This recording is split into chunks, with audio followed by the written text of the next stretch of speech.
Oh,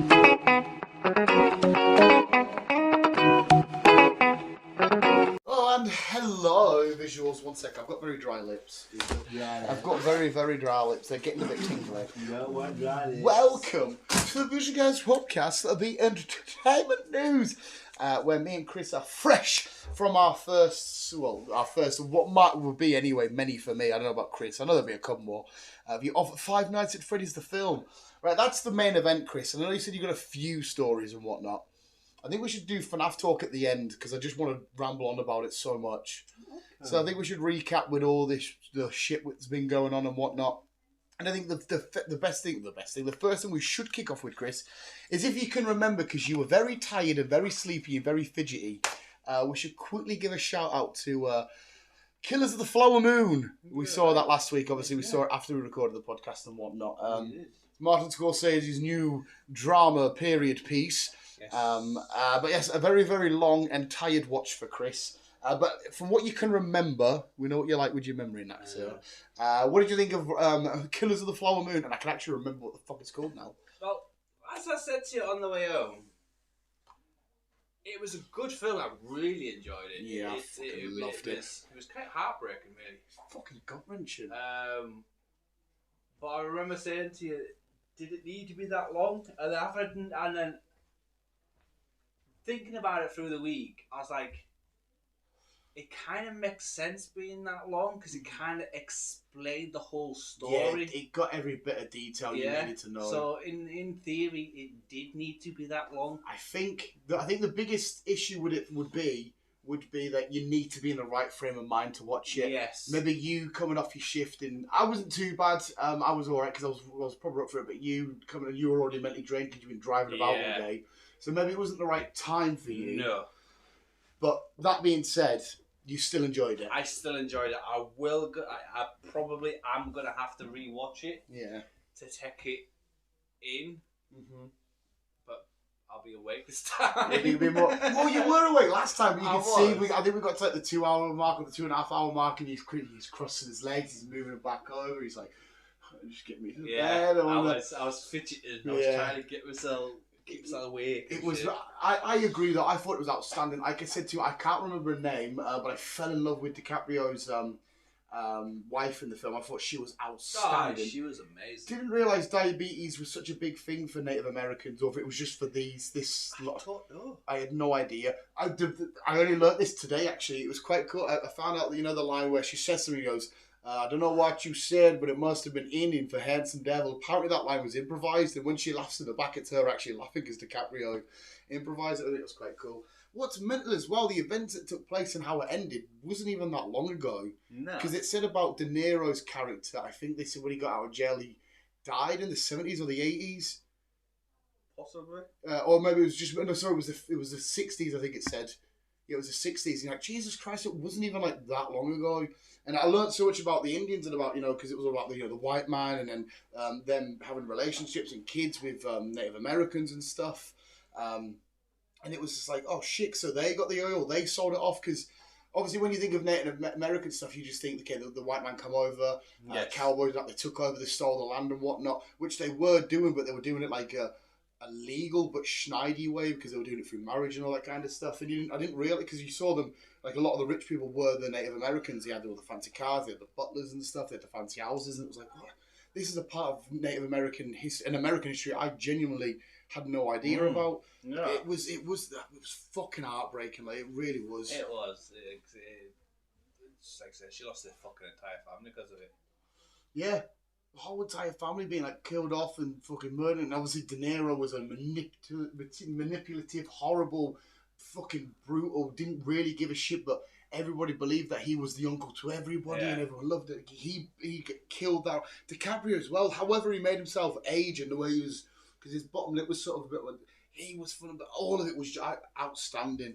What you said last week though, about him not knowing what he really had done, it probably would have made sense. Yeah, I feel like that was his the character, case. His character did seem a bit.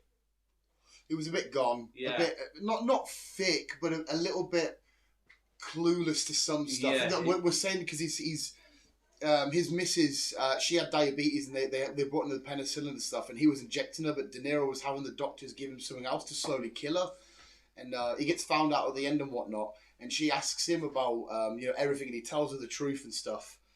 And he says, I honestly had no idea I was killing you, and I genuinely don't think he was lying about that. Again, I guess that's up to, I don't know if he took it to his grave or if something else was said after this in the real story, I don't know, but I genuinely believe when he was doing whatever he could, because he really did love her. Yeah. He knew it was a bit, because that line where she said, are you scared of your uncle? And it was quite an important line when you think of it further down the road, and he says no, but I think ultimately he was, because he knew what could have happened to him, or what could have kind of.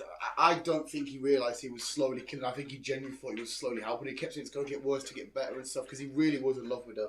Oh, he was. This is the Catgirls character, by the way, visuals. If anybody's like, what are you on about? But even okay, what should we call him? The fucking uncle. De Niro's character, yeah. Even he played a good role. Yeah, he did it really well. The moments of like you said, we could see him manipulate. Like there would be family functions like funerals or weddings, and he's always looking and observing at different relationships and different that, and thinking, okay, how can I get in there? What's happening? I need to control that situation. Like he's really mastering and being the puppet master of this like town and this area. Yeah, he liked to be involved. Yeah, he was like I said, he made out to be everybody's friend, but really he just wanted the money and the land and the oil and all that kind of. And it was like, wow, I've genuinely learned so much here. There's been a big old debate online as well, because obviously Martin Scorsese is one of the people that come out and said, like Marvel films are what's killing cinema and stuff, which I completely disagree with and whatnot. I just get it. He's from a different era of filmmaking and stuff. Yes. But there's these two YouTubers that I've seen. They did a review on it, and they said, okay, this is our review for Killers of the Flower Moon. They looked at each other and they both went, meh. And everyone in the comments went absolutely nuts, saying it's because you can't sit down for more than 2 hours without, Iron Man flying around to be entertained and stuff. And I do get that. People will go watch this film, and there will be people that are like, fuck me, that was boring, that happened. Yeah. If you're not interested in the story and what took place in this part of America and in this part of history and stuff.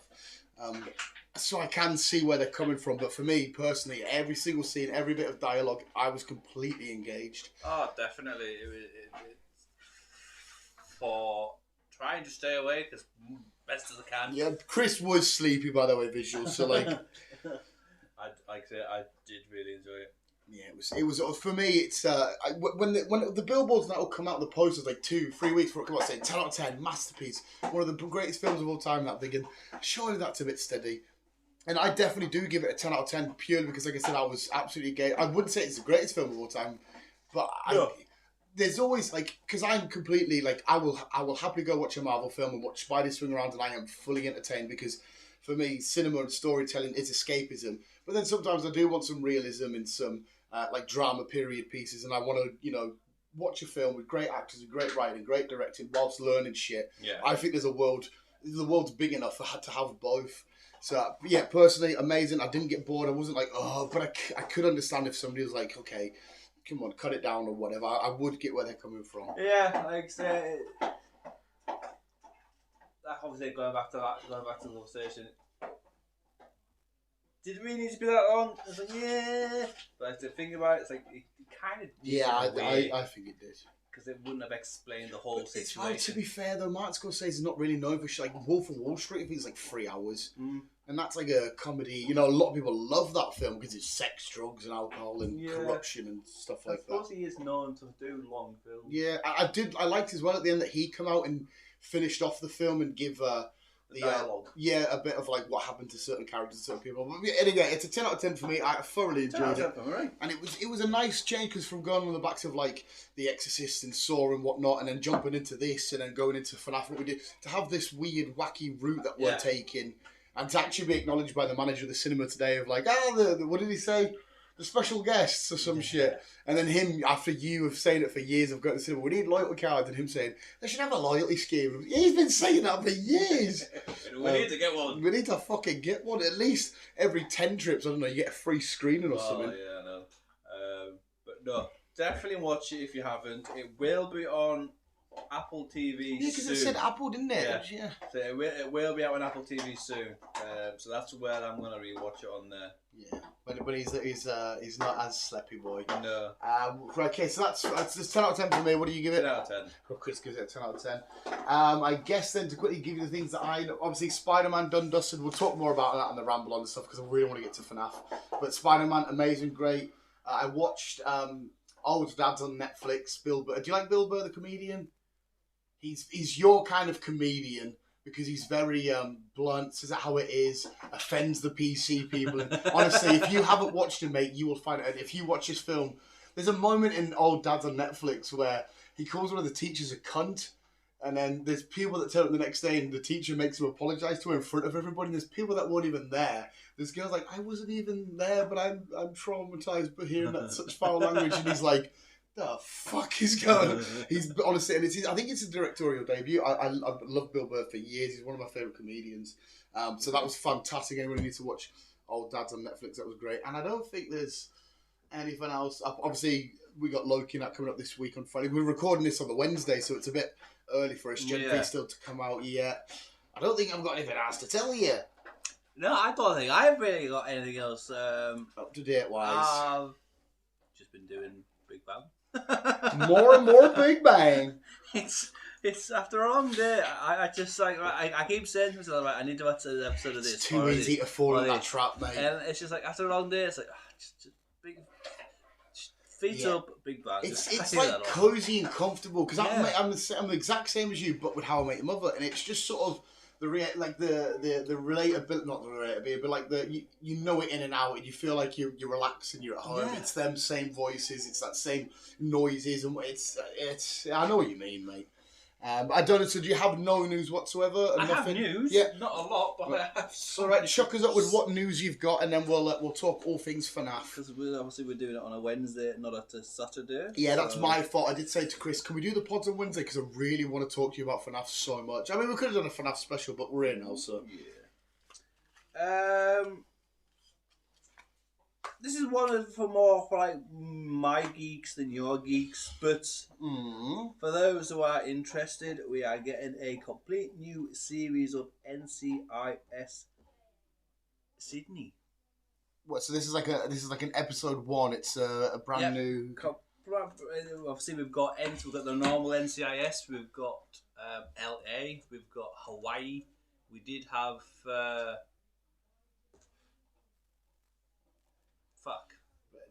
An American place? Yes. Miami? No. New York? No. They play a lot of musical shit. New Orleans? That's the one. Hey! There you go. Just because I know my American places, mate, that's all.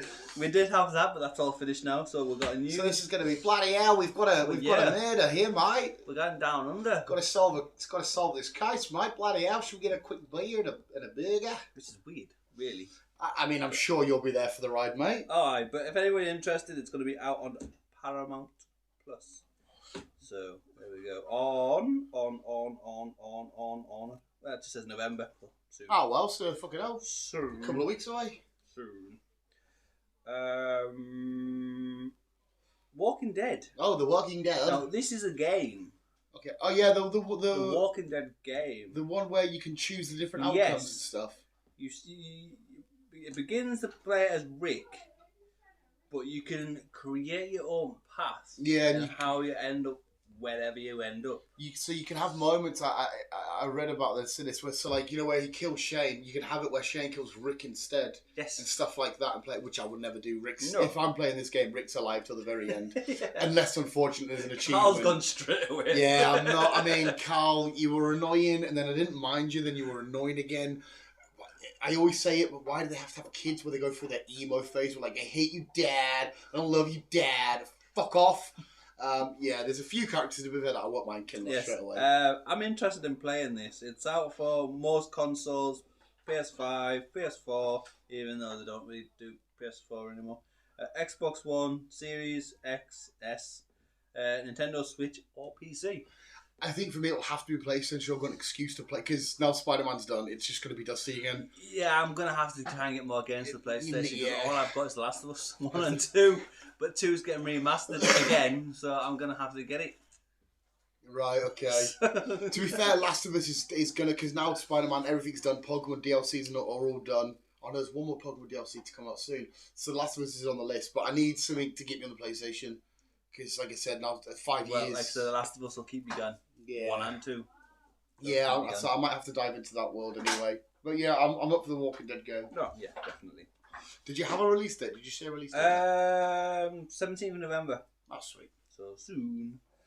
I think we discussed this earlier on, but it's now been confirmed definite that Amazon are doing a live action Fallout series. Yeah, I saw the little teaser where it was, I don't know what the guy's name is, the little cartoon guy and his thumbs up and there's little like green code and stuff. It will be out on the 12th of April. That's right, okay. So soon. They're not mega long. Soon.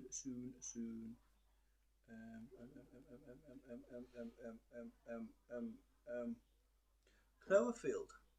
Yes, I love the Cloverfield world. I knew you would. It's just a bit fucked. I knew you do. 10 Cloverfield Lane. Another one? We are getting a sequel, yes. Oh, It looks like that we're going to get her back. Which is weird because 10 Cloverfield Lane was like an alien invasion. Yes. So we're not following the Clover monster. No. Okay, which is fucking weird. Yes. Because Cloverfield, which was outstanding, found footage weird, and Cloverfield Lane, okay, it's aliens, and then we got to Cloverfield Paradox, where it ended with the Clover monster, the spaceship falling down, which again was weird as people morphing into the spaceship and stuff, but I still loved it. So we're going to go down 10 Cloverfield Lane. We're going to go back down 10 Cloverfield Lane. Okay. Like I say, obviously he's dead, but obviously Mary Elizabeth Winstead will be returning. Sweet, give me some more Cloverfield. Good. I love still to this day one of the best marketing campaigns they've ever done for a film because they had fake websites up where you could look at fake corporations that were drilling oil, but they pretended to be like a slushy company and they were doing all these experiments, waking up this sea creature. So it was one of the best marketing campaigns ever. It was so good. So good. Sad news. I'm going to have to wait almost 2 years for the next Mission Impossible. It's been delayed. Recent sad news for Chris. Yeah, because that was only part one. Was it called? Was it called Requiem? Am I making that up? Requisition? There was definitely an R in it somewhere. Yeah, whatever it's called. Part one, obviously, just not long done. Yeah. After fucking pissing me off not being able to do it. Yeah. Even though I'm still not really a big fucking... I'm not a big fan, but you fall into the trap. I fell into the trap. Mate, I have to wait. I got exact same with that with sort of like Game of Thrones, where like I'm not really a fan of this, but I'll start it because I need to thingy it, and then I've watched it. I thought I might as well stay up to date now. Luckily, I enjoyed the Dragon one. Yeah. But so I know what you mean by not being a fan, but you now need to kind of keep up to date. Yes. So obviously, 2025, we will get the next installment of Mission Impossible. Right. There's a new zombie film series coming out. Oh. It's called Generation Z. Or Generation Z if you're American. We've just had Gen V with the boys, now we've got Gen Z. Gen Z. They say it's supposed to be just as good, if not better, than The Walking Dead. Oh, okay. We will put our own minds to it once it arrives. We haven't got a date yet, but it's getting a lot of hype at the minute. It's called Gen Z. Yeah, Generation Z. I'll hold that judgment of it being better than The Walking Dead till it's out, because for me, The Walking Dead's the pinnacle of zombie stuff now. Yes. It is. So. Yes. Yes, it is. It's a bold claim. It's a very bold claim. Bob Iger has announced, he's the CEO of Disney, by the way, if you don't know. He's announced that we are getting a Frozen 3. Yay! Yeah, cool. It took me that long to watch Frozen because the song did my head in. Let it go. I refused to watch it because I was sick of hearing that song. Yeah, it was. It's definitely one of the biggest film songs to ever come out. It was everywhere. And it was massive. And I think at one point, I don't know if it still is. It might be. It was like the biggest Disney film ever at one point. Like most things. So yeah. And then I ended up having to watch it because of minis. I was about to say I don't really give a shit about the Frozens, but I don't think I'm its target audience anyway. I don't think they're going, let's go for the fat bearded fuck stood in his kitchen. I think I have watched the second one, but I can't remember what happened. I have, but it's just princesses and snow and on and off, so I don't really... I can't remember what happened. So I don't really give a shit. Yeah. Finally, Jumanji 4 is now happening. I think we've discussed this one. That's another one I don't think I really give a shit about. Dwayne is back and is also bringing Brendan Fraser with him for the 4th installment. Which is just weird because they're just going to be like, I just want him more. Yeah. I know Brendan Fraser didn't do Jumanji originally or out, but like he's done George of the Jungle and stuff, but I feel like just in that sort of world, I'll just be like, oh, I want to see him a bit more. It was mental seeing him in fucking Killers of the Flower Moon. Just rocked up as a lawyer, and you're like, okay, no idea you were in this film. Yeah. No, and that's basically it. Oh well, thank you for your news caroundy up there, Christopher. Well, if that's done, let's jump straight onto the main event, which is our recent watch. And then there's, of course, FNAF stands for Five Nights at Freddy's. I don't know if we're doing a review. We're just going to talk FNAF. It might be a review, I don't know. We're going to do spoilers, though, visuals. But I think if you're hardcore fans of the franchise, there's not much to spoil. It goes without saying straight away. I think Chris already knows. I absolutely loved it. It was fucking awesome and brilliant. So I'm going to shut up. And then we'll let Chris, you harp on, because it was I really wanted your opinion on this because it's weird to you or it's new to you, whatever. I know that you know what FNAF is, but I know of it. I've watched Mark play it. Yeah.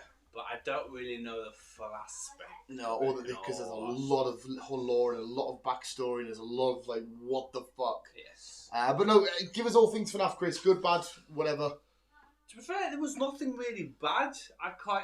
I enjoyed it. I heard you chuckling a few times and whatnot, and then you even saying they're a bit fucking creepy, aren't they? Fucking weird. Yeah, for something that's supposed to be for kids. Yeah. As a what was it? Not aquarium.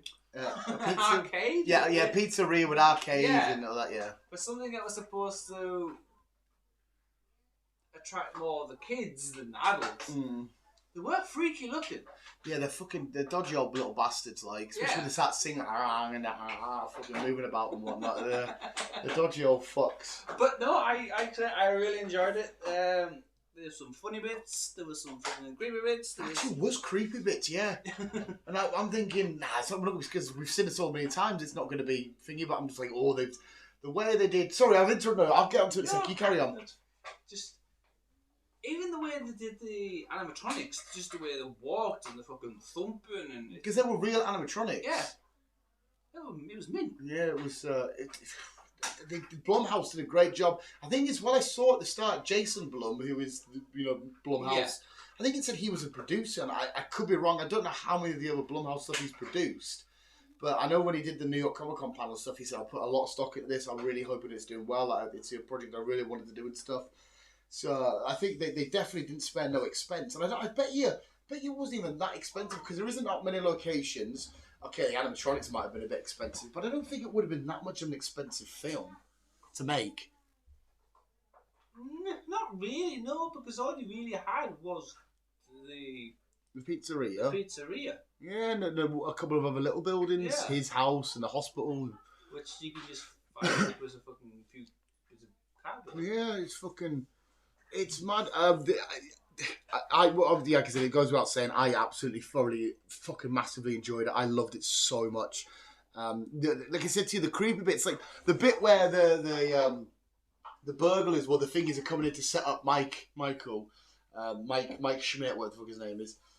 And you see the fan turn, you just see Chica walking in the background. I thought, this is filmed and done so well. Like, even the flickering of a light and you'd quickly see Foxy or whatever. Yeah. Or at the start, like, I'm fucking getting goosebumps just talking about it. Where you see Foxy's shadow and stuff and you're like, oh my God. I don't know, the cinematography alone was just beautiful. Like, Bonnie in the cupboard and the light flickers for a second. You see Bonnie's eyes and what. It's like, what the fuck? Yeah, it was done perfectly, to be fair. There was nothing really... Not too much, but not too less. Yeah, it was nice and subtle at moments. Creepy little fucking whatever guy that is. Yeah, the little Chica's cupcake. Yeah. Yeah. He just keeps fucking popping up. Which is so dumb and so silly and so goofy, but because it's from this world and you know when you're about to get that stuff. It's like someone keeps saying Willy's Wonderland. You're gonna have to watch that now just to compare it. I don't know if you've watched it in the end or John Travolta. Really it's so dumb and so stupid, but it's kind of what you expect. But the gore in it was quite good, like where the girl gets bitten, chopped in half, where the blades are coming down, you see all the bodies and shit. You're like, okay, there's a little bit of gore going on here, but we're not really here for blood and guts, and we're just here to look at the animatronics and stuff. The story did divert a little bit, obviously, from the games and stuff. The more hardcore fans. Hey! The more hardcore fans will be able to correct us and point out stuff that we've missed and whatnot. But there was a lot of references. Like, for example, Foxy being the runner in the game. When you look at the cameras, it is Foxy that you see charge down the hallway. And we got Foxy to do a few charges and whatnot. Yeah. The Springtrap stuff is exactly how Michael Afton dies in the games, where the suit locks in him. And in the game, you just see a pixelated Matronic proper thing and blood squirting out and whatnot, which is fucking awesome. And later on in the series, his suit gets more decayed and decrepit and he looks more horrible and shit, which is fucking awesome. Vanessa, I don't know if it is or isn't. In the newest games, Security Breach and Ruin, Vanessa's the security guard in them games. Okay. And I don't know if they were trying to say that was her from these games or what, but she's sort of brainwashed and stuff like that, so it might have been that element at play. Him being the actual security guard from the first game is true, because you look at his pace, check it says Mike Schmitz or whatever, and as well referencing how bad the pay is. I'm sure when you've completed the game, you get your pay, it is like $130 or some shit. So it is actually quite. So there was a lot. Even the poster in the room and the cup and all that kind. There was so many attention to detail. They did not spare any expense. Said, okay, this is a good reference. That's a good. This is in the game. There'll be so many that we've missed as well. So many that have gone over my head. I thought the animatronics looked carbon copies, even though it should be easy enough to get them because you're just sculpting something that's already there. You're not making something completely brand new and stuff. But yeah, the story was absolutely phenomenal. The acting and the tempo, the layout. I love the dream sequences where they're going back and forward, even though it did, but it didn't fully clarify everything. And like I said to you, I think they plan on doing a trilogy. As far as that's the last I heard. If they continue, I imagine it's going to do stupid numbers. I reckon that he probably will. No, it's like we said, if it's busy in Carlisle, in the big cities around the world, it's going to be packed. I could somebody come up to me and watch this and they've never heard of FNAF before. I could understand them saying that's fucking dumb as hell. I kind of get it. Like even with you, for example, you went in with at least an inkling of what to expect. Yeah. So I could see somebody saying that was fucking dumb. That was just a bunch of fucking weird robots walking about. Thingy. The biggest takeaway, which the cinema went nuts for, was seeing Matt Pat, who's broke down many game theories and stuff like that, and talked about FNAF and the lore and the detail, because there is so much behind this story. Michael Afton killing kids. In the games, though, his kid gets bitten by Freddy. The bite of what year is it? There's a certain bite of a year where it bites it kills one of his kids. That's why we saw the doll as well. That's a little, the one that the first explained the spring traps, because that's one's called Baby, and he wants to recreate his daughter that's been killed and stuff like that. So there was a lot of little loops and ties to the original story and stuff like that. But yeah, even the pixels and the song at the very end, but like the pixel thing is, there was the guy wearing a T-shirt of one of the games, because you have to play arcade games inside of the game to get more of the story and stuff, and he had a T-shirt of one of the games that you play and shit. And it was amazing seeing Matt Pat. Absolutely loved it. He got to say the word theory and sort of got a bit of the whoa, crazy. Me and Chris were two of the oldest in there, definitely, which was nuts. But yeah, no Markiplier, unfortunately. He did warn us. We can't actually be mad about it. But when he warned us, I thought to blag, so it's a surprise. But no Markiplier in this one. Who knows for number 2 and number 3? And if you watch, he was playing FNAF, wasn't he? When he did that announcement saying that, listen, he was playing, I think it was like a ROM version. I don't think it was an actual FNAF game. I think it was like a 3D version that he was playing. I can't remember what the fuck it was now. And he says, I couldn't make the filming and stuff like that. And he did give valid reasons and shit, but I'm just going, bullshit, it's a surprise. But we didn't get to see Matt, but we saw Matt Pat and stuff. But yeah, I had so much fucking fun. Like I said, going from Killers of the Flower Moon, the serious, pay attention, oh my god, what the fuck, to like, let's get goofy with some possessed animatronics. It was fucking so much fun, and like I said, it was creepy, and it was like and eerie and iffy, and it was a little bit, again, to anybody that's like new to it, it's a bit like, that's a shock, that's a twist. There was a real story to follow. Oh yeah, it's like I said, I didn't really know the full story behind the whole lot to begin with. I just thought it was just you're a security guy and you just watch some cameras and that was it. Yeah. I don't know if him and his sister and the auntie, I don't know if that's part of the I think that's game, new for this. or is that film as far as I'm aware, you don't see this security guard after the first game. So is Abby in the... Is it Abby? Yeah, sister. Is she in the game? Again, as far as not when you're him, you're not. You don't follow any of his backstory. You're just a security guard, and you get to the end of Five Nights. Like they implemented it really well then into this. Yeah, the way the animatronics wanted her to be part of them and that and stuff like that. And they did it really well to make a whole like a complete story and not just here's a security guard who does this all night. And again, going back to what they got from the games, like the moments where they're looking for the camera behind the curtain, you see Bonnie's eyes just sort of flicker and look at you, thinking, "Oh my god, this is just like the rest of it." And just seeing all the funny, stupid moments where the animatronics being happy. Another awesome attention to detail was when Mike was dreaming and the kids were all wearing their stuff that represented the animatronic they were. So you had the little kid that had the hook on his hand being Foxy. You had the kid with the hat being Freddy and whatnot. It was like, oh my god, you've got a bunch of filmmakers and people behind this film that give a shit about the people that made it big and the fans that love it, and you've put all of your attention to detail. They honestly, he's done really well with this. To be fair, really well. Yeah, it's so fucking good, and like I said, it's good as well because it's good that they included YouTubers like Blumhouse and stuff like that. Like again with I know it was A24 that did Talk to Me, letting the YouTube lads actually direct and create their own story. It's like good because if you just give it to some big filmmaker or whatever, they just want to make a big blockbuster and you get thingy. Whereas these, because they care so much about this source material, they've put everything into it and they've delivered the best product. I think this would be the best film version we would have ever got of it because people that made it obviously give a shit about fans and the source material and stuff. Definitely. But it was, I honestly, I fucking loved it so much. Here's a fun question then. Who's your favourite animatronic out of all the ones that we saw? So like Freddy, Bonnie, Chica or Foxy? If you had to pick, that is. I'm just trying to figure out. I've got one I think you'd say, but I'll wait to see if I get it right or not. So Freddy's the bear. Freddy's the bear. Foxy obviously fox. Yeah, the hook. Chica's the duck. Chica's the duck. And Bonnie's the bunny. The blue one with the red bow tie.